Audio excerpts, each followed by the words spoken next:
Good morning and welcome you all in this session of Indian polity, जो कि हमारी एक क्लासेस है CUET central universities entrance test को फोकस करते हुए डिजाइन की गई है। और ये हमारी क्लास, ये जो हमारा पार्ट है इंडियन पॉलिटी का, ये है पार्ट 2। पार्ट 1 में हमने making of the constitution, salient features of the constitution, various sources of the constitution के, हमने हमारा जो संविधान है वो कहाँ से कौन से देशों से उसमें अच्छी चीजें ऐड की हैं।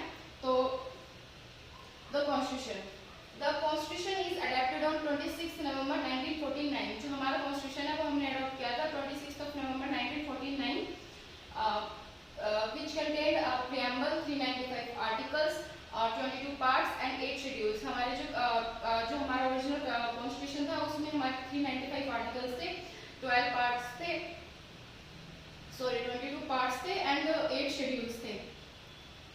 राइट नाउ हमारे कॉन्स्टिट्यूशन में 471 आर्टिकल्स हैं, 25 पार्ट्स हैं, 12 schedules and more than 100 amendments. जो हमारा जो कॉन्स्टिट्यूशन है अब उसमें हमारे 471 आर्टिकल्स हैं। ये जो हमारे पार्ट्स होते हैं, क्या होता है, जैसे कि कोई भी एक हमारी एक अलग बुक है, उसमें जैसे कि चैप्टर्स होते हैं, उसी तरह से हमारे कॉन्स्टिट्यूशन में हमारे पार्ट्स होते हैं। जैसे कि हमारे 25 पार्ट्स हैं और जैसे हर एक चैप्टर में एक कैटेगरी को कैटेगराइज करके उसके बारे में सारी इन्फॉर्मेशन दी होती है। इसी तरीके से हमारे हर एक पार्ट में वेरियस आर्टिकल्स के थ्रू उससे रिलेटेड सारी इन्फॉर्मेशन होती है, वो आप आगे की वीडियो में देखेंगे। The constitution came into force on 26 जनवरी 1950। जो हमारा कॉन्स्टिट्यूशन था वो जो इनैक्ट कब हुआ था 26 जनवरी 1950 as Republic Day of India. The Constitution Assembly adopted our national flag on 22nd July 1947. It was designed by Pinarayi Vijayan. हमारा कॉन्स्टिट्यूशन 26 नवंबर को रेडी हो चुका था, बट हमने उस टाइम पर हमारा कॉन्स्टिट्यूशन इनैक्ट नहीं किया था। हमने सिर्फ अपने कॉन्स्टिट्यूशन को अडॉप्ट किया था 26 नवंबर को, और हमने जो हमारा इनैक्ट किया था वो था 26 जनवरी 1950, बिकॉज हमने सेम डे लाहौर सेशन में कंप्लीट इंडिपेंडेंस की डिमांड की थी और हमने उस डे को independence day of India celebrate किया था। इसी वजह से हमने इस दिन हमारा कॉन्स्टिट्यूशन अडॉप्ट किया। The president of India. जो president of India is the constitution head of the executive of the union. जो हमारी एग्जीक्यूटिव यूनियन है उसका हेड कौन है, वो है प्रेसिडेंट। नंबर 1 प्रेसिडेंट थे वो थे Rajendra Prasad, official portrait 1950, first president of India in office 26 January 1950, 13 May to 1962। तो हमारे जो अब प्रेजेंट राइट नाउ हमारे जो प्रेसिडेंट है वो है Ramnath Kovind, 14th president of India.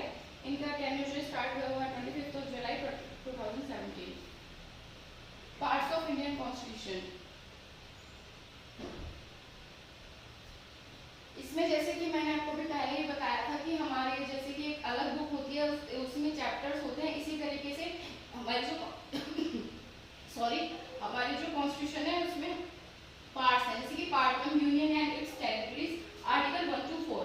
Part 1 में हमारी यूनियन और उसकी टेरिटरीज के बारे में इंफॉर्मेशन है। Part 2 citizenship, article 5 to 11। Part 3 fundamental rights, article 12 to 35। Part 4 directive principles, article 36 to 51।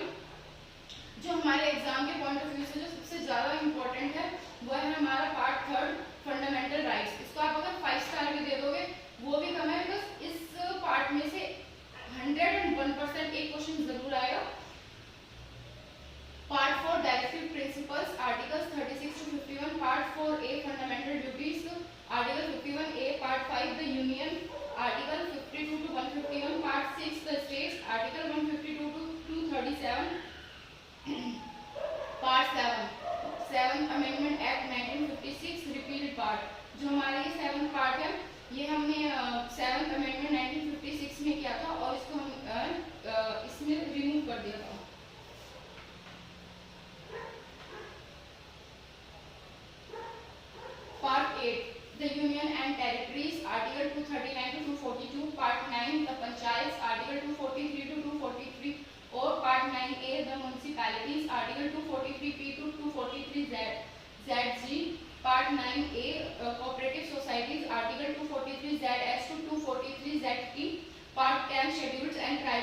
Part 13 Trade, Commerce and Intercourse within the territory of India, Article 301 to 307.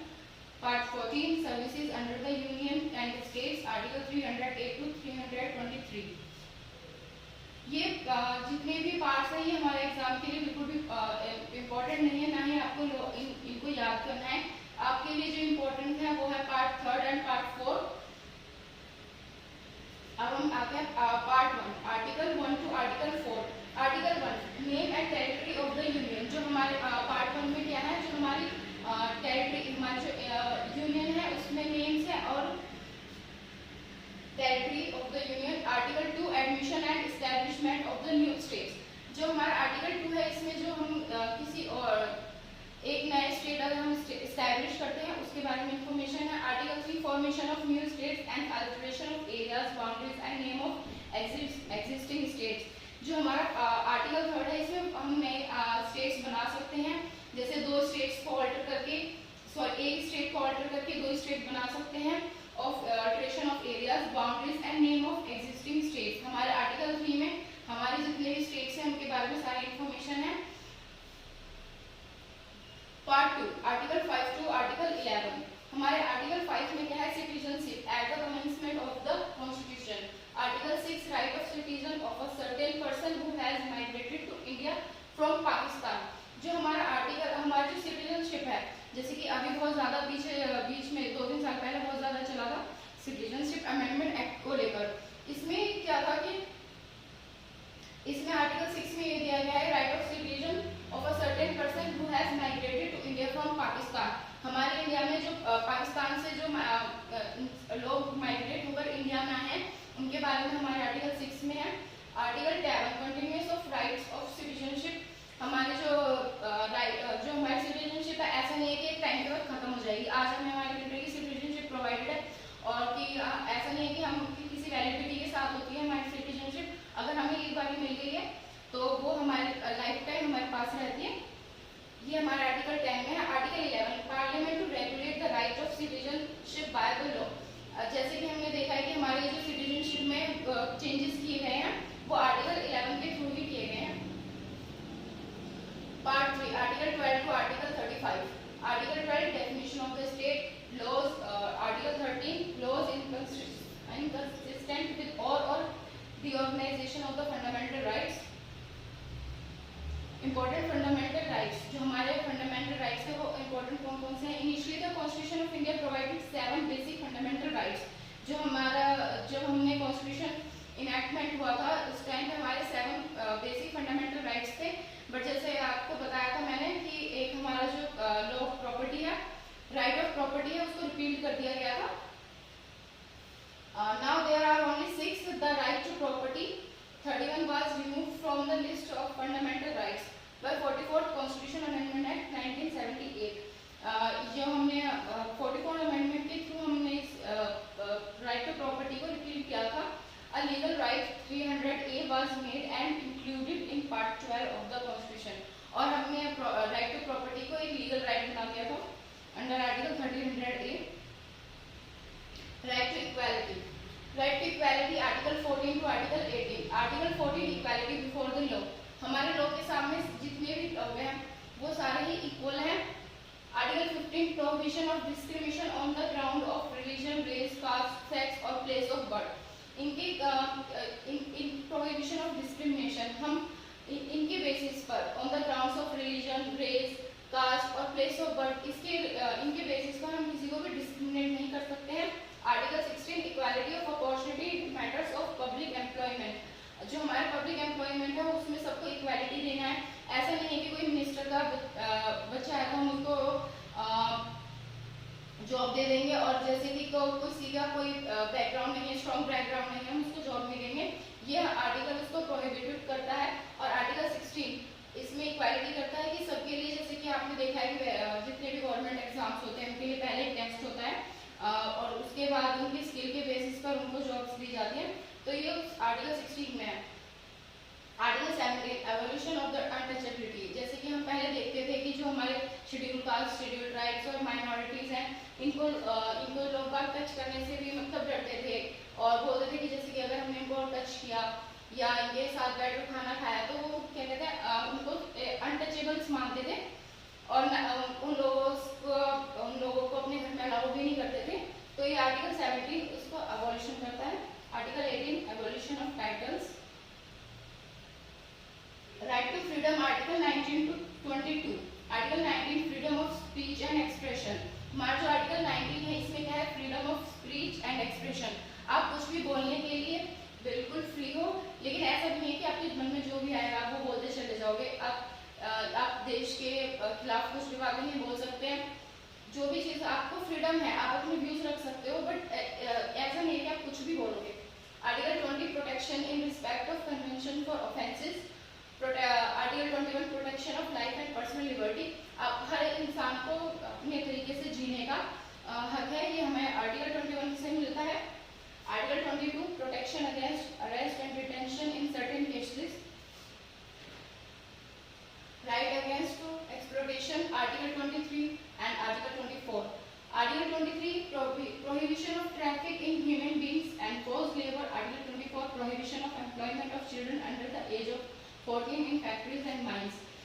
जो article 23 है, जैसे कि आपने देखा है कि बहुत सारी ह्यूमन्स को सेल परचेज किया जाता है, ये आर्टिकल 23 इसको प्रोहिबिट करता है। एंड आर्टिकल 24 किसमें कि जैसे कि छोटे बच्चों को फैक्ट्रीज में या किसी भी काम में लगा दिया जाता है, आर्टिकल 24 के थ्रू उसको इनको बैन किया गया है कि आप 14 के से छोटे बच्चों को फैक्ट्रीज में या माइंस में काम करने के लिए अलाउड नहीं है।